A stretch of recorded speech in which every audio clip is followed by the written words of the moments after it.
দর্শক, প্রশ্ন উত্তরে আজ আমাদের সাথে আছেন এমন একজন অতিথি যিনি রাজনীতির মাঠ কিংবা খেলার মাঠ সর্বত্র সমানভাবে পারদর্শী। বাংলাদেশ জাতীয় ফুটবল দলের সাবেক অধিনায়ক এবং সাফ ফুটবলের শিরোপাজয়ী বাংলাদেশ দলের অধিনায়ক, সেই সাথে বর্তমান জাতীয় সংসদ নির্বাচনের জন্য ঢাকা ১৬ আসন থেকে বাংলাদেশ জাতীয়তাবাদী দলের সংসদ সদস্য পদপ্রার্থী আমিনুল হক। আসলে জানার আছে অনেক কিছু, সবগুলো তো সময় হয় না। অল্প কিছু প্রশ্নের জানতে চাই। আপনি ছিলেন খেলোয়াড়, সেখান থেকে হয়তো সাধারণত মানুষ চিন্তা করে কোচিং এ আসবো, ফেডারেশন কর্মকর্তা হব সর্বোচ্চ। আপনি রাজনীতিতে এসে দেশের জন্য কিছু করব, এই চিন্তা ভাবনাটা আসলে কিভাবে আসলো? আসলে ছোটবেলা থেকেই যখন থেকে খেলাধুলা শুরু করেছি এবং যখন থেকে অল্প অল্প বুঝতে শিখেছি এবং বিএনপি এবং বিএনপির যে রাজনীতির যে কর্মকাণ্ড এবং আমাদের শহীদ রাষ্ট্রপতি জিয়াউর রহমান তিনি স্বল্প সময়ে বাংলাদেশের রাষ্ট্র পরিচালনার দায়িত্বভার গ্রহণ করে তিনি যেভাবে বাংলাদেশকে একটি সমৃদ্ধশালী বাংলাদেশে পরিণত করেছিলেন এবং বাংলাদেশের প্রত্যেকটি মানুষের মনের ভিতরে তিনি যে আস্থা একটি বিশ্বাস স্থাপন করেছিলেন, তখন থেকেই এই দলের প্রতি আমার অন্যরকম একটি ভালোবাসা ছিল। এবং বাংলাদেশ জাতীয়তাবাদী দল বিএনপি যখন ১৯৯১ সালে রাষ্ট্র ক্ষমতা লাভ করলো এবং রাষ্ট্র পরিচালনার দায়িত্ব পেল, তখন আমি সেই বিজয় মিছিলে ছোটবেলা মনে আছে আমার সেন্ডু গেঞ্জি পরে হাফ প্যান্ট পরে সেখানে যোগদান করেছিলাম। তখন থেকেই দলের প্রতি বিএনপির প্রতি একটি অন্যরকম স্বপ্ন ভালো লাগাকে লালন করেছি। তারপরে যখন রেগুলার খেলেছি, বাট বিএনপির প্রতি একটি ভালো লাগা সব সময় ছিল ছোটবেলা থেকে। এবং আমার লক্ষ্য ছিল একটি, যে আমি যেহেতু খেলোয়াড় হিসেবে পাবলিকদের সাথে একটা মানে দর্শকদের সাথে একটি ইন্টারাকশন আমার প্রতিদিনই ছিল, প্রতিনিয়ত ছিল। সেখান থেকে আমি চিন্তা করেছি যে দেশের মানুষের জন্য কিছু করা যায় কিনা। এবং আমি মনে করেছি যে বাংলাদেশ জাতীয়তাবাদী দলের একজন ক্ষুদ্র কর্মী হিসেবে আমি যদি এই কাজগুলো করতে পারি তাহলে মানুষের সাথে মানুষের কাছে আরও খুব কাছাকাছি আমি যেতে পারবো। সেই চিন্তা থেকেই যখন ২০১১ সালে বাংলাদেশ ফুটবল টিমের ন্যাশনাল টিম থেকে খেলা ছেড়ে দিলাম, ২০১৩ সালে ঘরোয়া ফুটবল থেকে যখন বিদায় নিলাম, তখন ২০১৪ সালের ৫ই মার্চ তখন বাংলাদেশের রাজনীতির একটি ভয়াবহ অবস্থা, আপনাদের সকলেরই মনে আছে সেই সময়ের কথা। তা আমাকে অনেকেই বলেছে তুমি পাগল হয়ে গেছো, এই সময় কেউ রাজনীতিতে ঢুকে কিনা। বাট আমি যেহেতু একটি স্বপ্ন লালন করেছি দীর্ঘদিন ধরে, এবং সুসময় তো আসলে মানুষের অভাব হয় না, বাট আমি চেয়েছি যে দলের ওই দুঃসময়ে যাতে দলের পাশে থেকে যদি কন্ট্রিবিউশন করতে পারি, এটাই আমার জীবনের অনেক বড় পাওয়া হবে।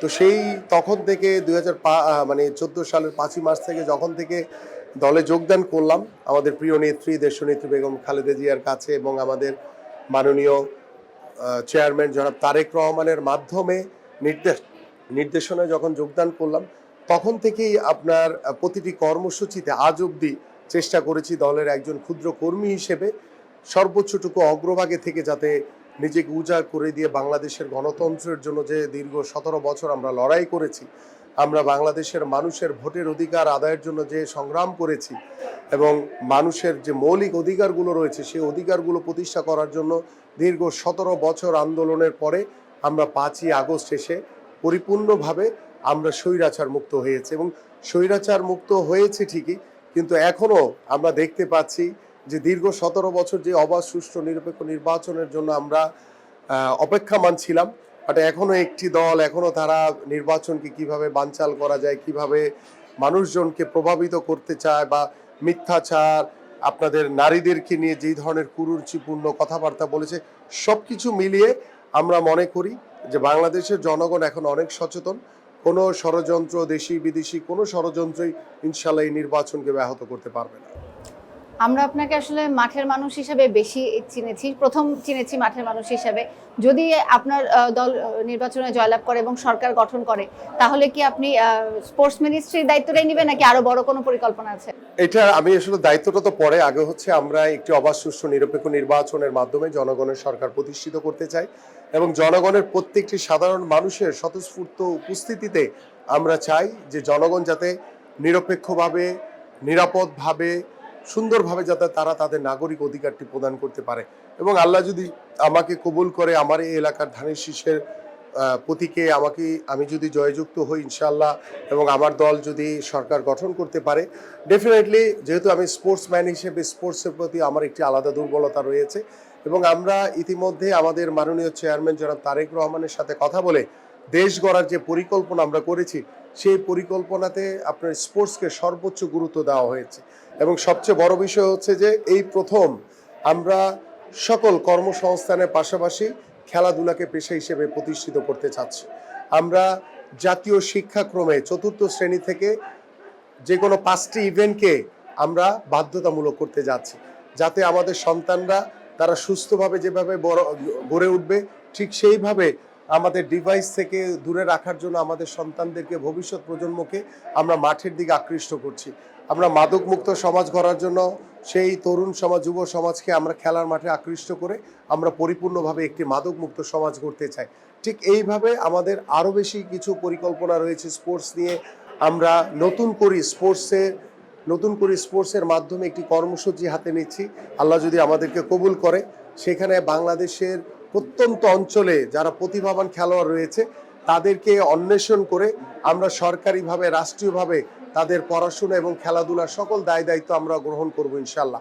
ঠিক এইভাবে আমরা আগামীতে কর্মসংস্থানের জন্য আমাদের দেখা যায় যে খেলোয়াড়রা তারা খেলা চলাকালীন সময় তাদের অনেক বেশি কদর থাকে, কিন্তু খেলা ছেড়ে দেওয়ার পরে তারা হতাশাগ্রস্ত হয়ে যায়, তাদের কোনো কর্মসংস্থান থাকে না। কেউ হয়তো বা বাড়িতে চলে যায়, কেউ হয়তো বা বিদেশে পাড়ি জমায়, কেউ হয়তো বা বাড়িতে গিয়ে মুদি দোকান করে।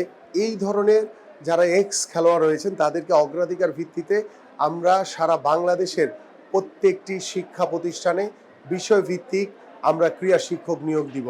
এই ক্রীড়া শিক্ষক নিয়োগের মাধ্যমে আমরা খেলা ছেড়ে দেওয়ার পরে আমাদের খেলোয়াড়দেরকে বিষয়ভিত্তিক আমরা ক্রীড়া শিক্ষকের মাধ্যমে আমরা তাদের কর্মসংস্থানের ব্যবস্থা করে দিতে পারছি। ঠিক এইভাবে আমাদের খেলোয়াড়দের হতাশ হওয়ার কোনো কারণ নাই। আমরা ভবিষ্যতে যে স্পোর্টস বা যে ক্রীড়াঙ্গনকে সাজাতে যাচ্ছি, আমরা খেলোয়াড়রা খেলবে, পাশাপাশি খেলা ছেড়ে দেওয়ার পরে তাদের কর্মসংস্থানের ব্যবস্থা থাকবে সরকারিভাবে। এবং এইভাবে আমরা দেখেন আমাদের মাঠের অনেক বড় সমস্যা রয়েছে। আমরা বিগত সময় কি দেখেছি যে যেখানেই খালি জায়গা ছিল সেখানে স্থাপনা তৈরি করেছে দখল করে, কিন্তু আমাদের মাননীয় চেয়ারম্যান জনাব তারেক রহমানের যে নির্দেশনা রয়েছে, আমরা যেখানে খালি জায়গা পাবো সেখানে আমরা খেলার মাঠ তৈরি করবো এবং খেলার মাঠ তৈরি করে সেখানে আমাদের বাচ্চাদের খেলার সুযোগ তৈরি করে দেওয়া এবং আমাদের খেলার মাঠের চারপাশে ওয়াকওয়ে তৈরি করে আমাদের মুরব্বীদের যারা বয়োবৃদ্ধ বাবা মারা রয়েছে তাদেরকে হাঁটার ব্যবস্থা করে দেওয়া, যাতে তারা সুস্থতা নিজেদেরকে ধরে রাখতে পারে। ঠিক এইভাবে আমরা স্পোর্টস ইন্ডাস্ট্রি করতে চাই বাংলাদেশের মাটিতে। কারণ আমরা দেখেছি যে আমাদের পার্শ্ববর্তী কয়েকটি দেশ থেকেই সারা পৃথিবীতে স্পোর্টস সামগ্রী আপনার রপ্তানি করা হয়। তো তারা যদি পারে, আমরা কেন পারবো না? তো আমরা চাই যে স্পোর্টস ইন্ডাস্ট্রির মাধ্যমে আমরা যেমন কর্মসংস্থানের একটি রাস্তা তৈরি করতে পারবো, ঠিক সেইভাবে স্পোর্টস ইন্ডাস্ট্রির মাধ্যমে আমরা আমাদের দেশীয় যে চাহিদা রয়েছে সেটা মিটিয়ে আমরা বিদেশে রপ্তানিও করতে পারবো ইনশাল্লাহ। এইভাবে আমাদের স্পোর্টসকে আমরা নতুনভাবে সর্বোচ্চ গুরুত্ব দিয়ে সাজাতে চাই।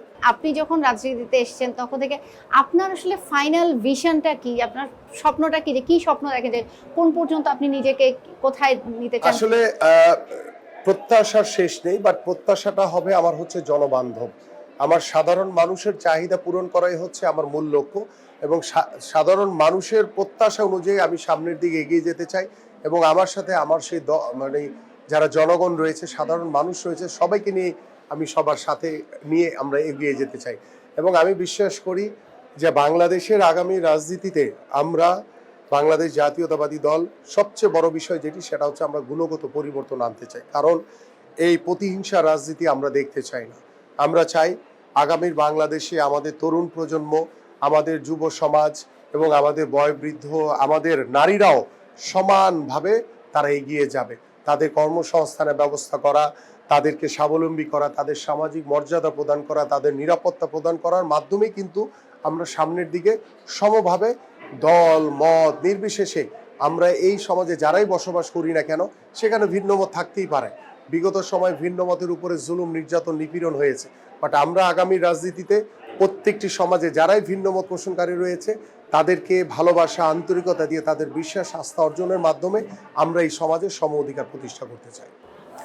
একটু সমালোচনামূলক কথায় আসি। গত এক মাস ধরে আপনি যখন নির্বাচনী প্রচারণা শুরু করেছেন, অনেকেই বলছেন যে গত এক মাসে আপনি বাংলাদেশের ক্রিকেট, সাবেক ক্রিকেটার বা ক্রিকেটের বিভিন্ন ইস্যুতে, টি-20 বিশ্বকাপ, সব ইস্যুতে আপনি যতটা সরব ছিলেন, যতটা প্রতিবাদ করেছেন প্রতিটা অন্যায়ের ক্ষেত্রে, ফুটবলের ক্ষেত্রে আপনার কোনো মন্তব্য আমরা পাইনি, ফুটবল নিয়ে আপনার মন্তব্য দেখেন, আসলো না কেন? ফুটবলটা নিয়ে যখন আমার সামনে এসছে তখন কিন্তু আমি ফুটবল নিয়েও কথা বলেছি, এবং ক্রিকেট বোর্ডটা নিয়ে যেহেতু আমি স্পোর্টসম্যান, আমি স্পোর্টসের ভাষা বুঝি, সেটা ফুটবল হোক, সেটা ক্রিকেট হোক, সেটা ভলিবল হোক, সেটা হ্যান্ডবল হোক, সেটা কারাতে হোক, সেটা জুডো হোক, সেটা আর্চারি, হোয়াট এভার, যেটাই হোক না কেন। এখন আমি ফুটবল খেলেছি দেখেই আমি ক্রিকেট নিয়ে কথা বলতে পারবো না এমন কোনো কথা নেই, কারণ আমার দৃষ্টিটা আগামীর বাংলাদেশের ক্রীড়াঙ্গন। সেখানে আমি চাই যে রাজনৈতিকরণ মুক্ত একটি ক্রীড়াঙ্গন, আমি চাই দলীয়করণ একটি মুক্ত ক্রীড়াঙ্গন, এবং সেই ক্রীড়াঙ্গনে যারা ফুটবলের যারা রয়েছেন ক্রীড়া সংগঠক তাদেরকে আমরা সেখানে দেখতে চাই, ক্রিকেটের যারা রয়েছেন তাদেরকে আমরা সেখানে দেখতে চাই। আমরা বিগত সময় দেখেছি, গত সরকারের সময়, যে সরাসরি এসে রাজনীতিকরণ করা হয়েছে, দলীয়করণ করা হয়েছে। আমরা 5ই আগস্টের পরে প্রত্যাশা করেছিলাম যে আমাদের ফুটবল ফেডারেশন, আমাদের ক্রিকেট বোর্ড, আমাদের অন্যান্য ফেডারেশনগুলো রাজনৈতিক মুক্ত থাকবে, দলীয়করণ মুক্ত থাকবে। এখনো আমরা দেখছি, গত 1.5 বছরে দেখেছি যে তারা এই অন্তর্বর্তীকালীন সরকারের তারা ব্লেসিং নিয়ে অনেকেই যারা ক্রিকেট সম্পর্কে যাদের ন্যূনতম কোনো ধারণা নেই তারা দেখি ক্রিকেট বোর্ডের পরিচালক হয়েছে, এবং ক্রীড়া উপদেষ্টা সরাসরি ক্রিকেট বোর্ডকে স্বেচ্ছাচারিতার মাধ্যমে একটি মানে কি বলে এটাকে একদমই খুব সাধারণ একটি ক্রিকেট বোর্ডে তারা পরিণত করেছে, যাদের ক্রিকেট বোর্ড নিয়ে কোনো ন্যূনতম মেধা নাই, জ্ঞান নাই। এবং আজকে দেখেন ক্রিকেট বোর্ড এখনো কিন্তু স্টিল রয়েছে, কিন্তু তাদের অনেকেই কিন্তু পদত্যাগ করেছে। কেন পদত্যাগ করেছে সেটার কোশ্চেন তো তাদেরই দেওয়া উচিত। আজকে এখন যারা ক্রিকেট নিয়ে কথা বলছে তাদের বোঝা উচিত যে ক্রিকেট আমাদের ঐতিহ্য, ক্রিকেট আমাদের গর্বের একটি জায়গা, ক্রিকেট আমাদের আন্তর্জাতিক একটি জায়গা। সেই জায়গা থেকে ক্রিকেটকে নিয়ে তারা যেভাবে নিজেদের মতো করে চাচ্ছে, খেলোয়াড়দের সাথে ক্রীড়া সংগঠকদের একটা সমন্বয় থাকা উচিত, ক্রীড়া সংগঠকদের সাথে আমাদের ক্রীড়া স্পোর্টসে যারা সাংবাদিক রয়েছে তাদের একটা সমন্বয় থাকা উচিত। আজকে আপনি ক্রিকেট বোর্ডের দিকে দেখেন, আজকে সত্য কথা বললে অনেকেরই গায়ে লাগে, কিন্তু যেটা বাস্তবতা সেটা বলতেই হবে। সেটা ওই বিগত স্বৈরাচারের সময় আমি বলেছি, এখনো বলছি, এবং ভবিষ্যতে যদি আমারও কেউ যদি আল্লাহ যদি আমাকে কবুল করে, আমাদেরও কেউ যদি অন্যায় করে, আমি তাদের বিষয়ে সমালোচনা করব এবং তাদেরকে প্রতিরোধ করার চেষ্টা করব। কারণ আমরা চাই যে আগামীর ক্রীড়াঙ্গন হবে সবার জন্য, সেখানে কোনো স্বেচ্ছাচারিতা থাকবে না। কারণ আমরা বিশ্বাস করি ভবিষ্যতে যারাই ক্রিকেট বোর্ড চালাবে, যারা ফুটবল ফেডারেশন থেকে বিভিন্ন, সবাই তো আমাদের, তো আমরা তাদের উপরে ছেড়ে দিই, যারা ক্রিকেট সংগঠক, যারা ক্রীড়া সংগঠক তাদের উপরে ছেড়ে দিই, তাদের সিদ্ধান্তটা তারাই নেই, সেখানে আমরা যাতে কোনো হস্তক্ষেপ না করি, এটা হচ্ছে আমার মূল লক্ষ্য। এই অন্তর্বর্তী সরকারের আমলে ক্রিকেট বোর্ডের নির্বাচনও হলো, ফুটবল ফেডারেশনের নির্বাচন হলো, ক্রিকেট বোর্ডের নির্বাচনে যে পরিমাণ ম্যানিপুলেশন হলো, যে পরিমাণ সরকারি হস্তক্ষেপ হলো, ফুটবলে সেটা হলো না কেন? ফুটবলে যারা বিগত সময়ের কাউন্সিলর ছিল, মানে গত 17 বছর যারা ছিল তাদেরকে দিয়ে কিন্তু হয়েছে। এখানে ফিফার বা এফসির একটি রুলস রয়েছে, যার কারণে সেগুলো পরিবর্তন করা যায়নি। বাট আলটিমেটলি আমার ফুটবল হয়তোবা খেলোয়াড়দের কারণে আমরা হয়তোবা কিছুটা ভালো একটি অবস্থান দেখছি, যে আমাদের হামজা চৌধুরী থেকে শুরু করে অন্যান্য যারা বাংলাদেশি বংশোদ্ভূত বিদেশে যারা অবস্থান করছে তাদের কারণে কিন্তু খেলছে। কিন্তু সার্বিকভাবে যদি আপনি বলেন, আমার গত 1.5 বছরে ফুটবলের আমাদের মেয়েরা ভালো রেজাল্ট করেছে, কিন্তু অবকাঠামো না, আমরা সামগ্রিকভাবে আমরা যে পেশাদারিত্বর জায়গাটা চাই সেই জায়গায় এখনো আমাদের ফুটবল ফেডারেশন পৌঁছাতে পারেনি। আমি বলছি না সেটা রাতারাতি পৌঁছাতে পারবে, বাট সেটার জন্য সময় লাগবে। বাট আমার একটা স্ট্রাকচার দরকার, একটা পরিকল্পনা দরকার, সেই পরিকল্পনাগুলো কিন্তু আমরা কিছুই জানি না। সো আমরা চাই যে আগামীর বাংলাদেশের যে ক্রীড়াঙ্গন হবে সেখানে দল মত নির্বিশেষে আমরা সবাইকে নিয়ে আগামীর ক্রীড়াঙ্গনটা সাজাতে চাই। আপনি কি মনে করেন যে আপনি শুধুমাত্র মাঠের মানুষ হিসেবে আপনি কোনো ভূমিকা রাখতে চান দেশের ক্রিকেটকে সামনে এগিয়ে নিয়ে যাওয়ার ক্ষেত্রে? ডেফিনেটলি, এটা তো ক্রিকেট বা বাংলাদেশের স্পোর্টস তো আমাদের সবার, তো সেই স্পোর্টসে আমাদের জায়গা থেকে যার যার যে করণীয় আছে সর্বোচ্চটুকু দিয়ে করতে হবে।